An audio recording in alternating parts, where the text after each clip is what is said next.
Hello everyone, আসসালামু আলাইকুম। সবাই কেমন আছেন? আশা করি সবাই ভালো আছেন। আল্লাহর অশেষ রহমতে আমরাও ভালো আছি। চলে আসলাম আমার পেজের আরও একটা ভিডিও নিয়ে।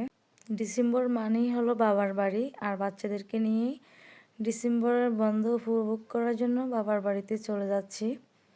এই তো আমি, আমার ছেলে মেয়ে আমার বাবার বাড়িতে যাচ্ছি। আমার হাজব্যান্ড আমাদের সাথে আসে নাই, উনি বলছে পরের দিন যাবে। ছেলে মেয়েকে নিয়ে আমি একা একাই বাবার বাড়িতে চলে এসেছি। আর আমার কাছে তো খুবই আনন্দ লাগতেছে যখনই আমরা আমাদের এই ডাকাতিয়া নদীর তীরে উঠলাম।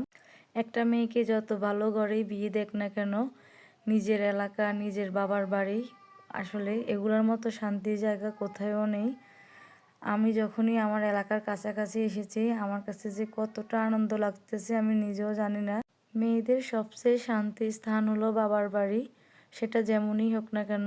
আমার অবস্থাও সেম। আমার কিন্তু ভাই নেই, বাবাও বেশি নেই, তারপরও বাবার বাড়িটা আমার কাছে খুবই ভালো লাগে। নিজের এলাকা, যেখানে ছোট থেকে বড় হয়েছি। এই তো বাবার বাড়িতে আসার পরেই দুপুরে ফ্রেশ হয়ে খাবার খেতে চলে আসলাম। আর খাওয়ার আগে দেখতে আসলাম আমার আপুরা আমাদের জন্য কি কি রান্না করেছে। আসার পরেই দেখতেছি আমাদের জন্য অনেক মজার মজার খাবার রান্না করেছে। এখানে মাসকলাইয়ের ডাল রান্না করেছে, তারপরে মাছ দিয়ে আলু টমেটোর ঝোল রান্না করেছে। এই তরকারিটাও অনেক মজা হয়েছে, ডালটাও কিন্তু অনেক মজা হয়েছে। এই যে এদিকে আবার শুটকি দিয়ে মূলা রান্না করেছে, এটাও কিন্তু অনেক বেশি মজা হয়েছে। আমরাই বলছিলাম আজকে কোনো মাছ মাংস রান্না না করার জন্য, তারপরও মাছের তরকারি, মাছ ভুনা সব কিছু করেছে। এখানে আগের ছোট মাছ ছিল, এদিকে আবার লাউ চামড়াও ভাজি করেছে। এই তো তার সাথে সরিষা পাতার ভর্তা, টাকি মাছ দিয়ে সরিষা পাতার ভর্তা বানিয়েছে। এই ভর্তাটাও কিন্তু অনেক বেশি মজা হয়েছে। আর এদিকে আমাদের বিলের মাছ, এই যে কই মাছ, দেশি কই মাছ শুকনো শুকনো করে ভুনা করা হয়েছে। সবগুলা খাবারে কিন্তু অনেক বেশি মজা হয়েছে। এই তো দুপুরে খাবার খেয়ে সবাই রেস্ট করলো। আর বিকেলবেলা বাইরে এসে দেখি আমার আপুরা পিঠা বানাচ্ছে। এখানে পিঠা বানানোর জন্য যা যা উপকরণীয় লাগে সব কিছু রেডি করে নিয়েছে। নারকেল, চালের গুঁড়া, আজকে মেরা পিঠা বানাবে। আর এই পিঠাটা শীতকালে বানানো হয়। গ্রামের মানুষ কিন্তু এরকম পিঠা খেতে অনেক বেশি পছন্দ করে। আর আমার কাছে সবচেয়ে বেশি ভালো লাগতেছে চুলার কাছে বসে বসে আমি দেখতেছি কিভাবে পিঠা বানানো হয়। আসলে আমি পিঠা বানাইতে পারি না ওইরকমভাবে। আর এখানে গুড় দিয়ে, তারপরে এই যে নারকেল দিয়ে দিয়েছে, এখন আবার এখানে চালের গুঁড়া দিয়ে দিবে। এই পিঠাটা গুড় দিয়ে বানানো হয়। আর আমার কাছে ডিসেম্বরে সবচেয়ে বেশি বাবার বাড়িতে ভালো লাগে। আসলে বাইরে কুয়াশা, মাটির চুলায় রান্না বান্না, সবাই মিলে আড্ডা দেওয়া, আর একটু পর পরে খাবার দাবারের আয়োজন, সব মিলিয়ে অনেক বেশি ভালো লাগে। গত বছরের মতো এই বছর আর এতটা আনন্দ হয় নাই, কারণ আমার বোন ছিল, উনি এখন বাইরে চলে গেছে, ওনার বাচ্চারা ছিল, সবাই মিলিয়ে অনেক আনন্দ করেছিলাম শীতকালে। এবারে শীতও পড়ে নাই ওইরকমভাবে, এই ডিসেম্বরে কিন্তু ওইরকম শীত পড়ে নাই, কুয়াশাও নেই, সব মিলিয়ে অতটা ভালো লাগে নাই। আমি কিন্তু এবার আগে থেকে প্ল্যান করে রেখেছি, এবার বাবার বাড়িতে যাইলে অনেক বেশি মজা করব, ঘোরাফেরা করব। কিন্তু আসার পরে কিছুই হয় নাই, কারণ ওইভাবে শীত পড়ে নাই, আর আমিও অনেক অসুস্থ ছিলাম, তার জন্য আর বাইরেও বের হওয়া হয় নাই। আর আপু ছিল না, আমার আপু থাকলে কিন্তু অনেক কিছুই করা হয়, সবাই মিলে অনেক মজা আড্ডা দেওয়া হয়। আপু যেহেতু ছিল না, তাই ওই রকমভাবে আমার কাছে আর ভালো লাগে নাই, তার জন্যই আর ওই রকম ঘোরাফেরা হয় নাই, বিলে যাওয়া হয় নাই। গত ডিসেম্বরে অনেক মজা করছিলাম, এবার আর কোনো মজাই হয় নাই। এই তো ছাদে চলে এসেছি। ছাদে এখানে আমার বড় আপু মরিচ গাছ লাগিয়েছে, কামরাঙা মরিচ। এই মরিচগুলো অনেক সুন্দর, অনেক ঝাল।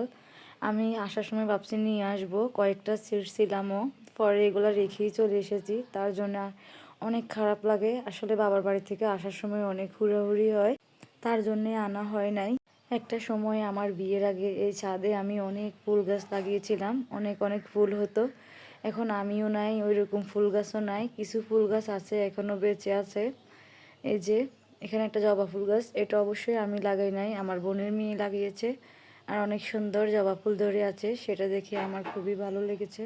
এইদিকে আমার মেয়ে জবা ফুলটা দেখেই বলতেছে, মাম্মি আমাকে জবা ফুলটা দাও না প্লিজ।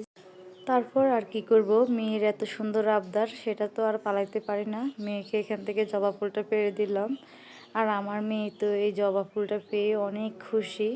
আর এখন আমি একটু একটু করে আপনাদের সাথে আমার পুরানো সেই ফুল গাছগুলা শেয়ার করে নিচ্ছি। এখানে আবার আপু বিলাতি ধনেপাতা লাগিয়েছে। ফুল গাছে এখন কোনো ফুল নেই ওই রকম। এই যে রঙ্গন ফুল গাছটা কেমন জানি হয়ে আছে গাছগুলা, পানি দেওয়া মনে হয় না ওইভাবেই, তার জন্যই মনে হয় এমনটা।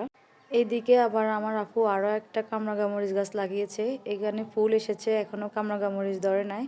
ওনারা ফুল গাছ থেকেও মরিচ গাছ বেশি পছন্দ করে, তাই একটু বেশি মরিচ গাছ লাগিয়েছে। আর আমাদের বাড়িতে তো অনেক অনেক ফল পাকড়া গাছ, মানে অনেক ফলের গাছ, এগুলো সব আমার আব্বু লাগিয়েছে। উনি গাছ লাগাইতে অনেক বেশি পছন্দ করে, কিন্তু এখন উনি নাই। গাছে ভরা ফল থাকে, সবাই ফল খায়, কিন্তু এখন উনি নাই, সেটার জন্য সবচেয়ে কষ্ট লাগে। এই যে দেখতে পাচ্ছেন, এটা হলো পান গাছ। কেন জানি পানগুলা বড় হয় না, ছোট ছোট। আমাদের পানের গাছও আছে বাড়িতে, আরও আছে মনে হয়, এখানে ছাদে আছে একটা। আর এই গাছের পাতাগুলা একটু ছোট ছোট, এই পান পাতাগুলা। তারপরেও সমুচিত লাগে, কারণ অনেক মুরব্বীরা আছে পান খায়। দেখা যায় আমার বোনেরা পান খায় না, অনেক সময় ফুফুরা আসে, তাদের জন্য তো আর আশেপাশে দোকান নেই পান আনার জন্য, এখান থেকে নিয়ে দেওয়া যায়। অনেক সময় মুরব্বীরা আসলে এখান থেকে দেওয়া যায় আর কি। এই যে আরও একটা মরিচ গাছ, মরিচ গাছে এখন মরিচ নেই, মানে নতুন গাছ এগুলা, মরিচ হয়ে ধরতেছে। এই যে কালো মরিচ, এগুলা খেতে কিন্তু ভীষণ মজা মুড়ি মাখার সাথে। গাছ লাগাইতে আমার ভীষণ ভালো লাগে। বিয়ের আগে আমি অনেক অনেক গাছ লাগাইতাম, কিন্তু এখন আর লাগানো হয় না। সাংসারিক কাজ, সে বাচ্চা কাচ্চা হয়ে গেছে, সাংসারিক কাজ থেকেও বাচ্চাদেরকে সময় দেয় বেশি, তার জন্য হয় না। দেখেন বোনের মেয়েরা কি সুন্দর পাথরকুচি লাগিয়েছে, অনেক সুন্দর হয়েছে গাছগুলা। ছাদে আসার পর আমার মনটা ভালো হয়ে গেছে এত সুন্দর সুন্দর গাছ দেখে। আসলে ওনারা যদি না লাগাইতো তাও পারতো, ওনারা লাগানো তো এত সুন্দর গাছ হয়েছে। এই যে দেখতেই পাচ্ছেন আরও একটা কামরাঙা মরিচ গাছ, মাসাল্লাহ এখানেও মরিচ ধরতেছে, এখনও মরিচগুলা অনেক ছোট। আর এদিকে আরও একটা জবা ফুল গাছ। সব মিলিয়ে ভিডিওটা কেমন হয়েছে সবাই কমেন্ট করে জানাবেন, আর পরবর্তী ভিডিওর জন্য অপেক্ষা করবেন। আজকের ভিডিওটা এই পর্যন্তই, সবাই ভালো থাকবেন, আমাদের জন্য দোয়া করবেন। আল্লাহ হাফেজ।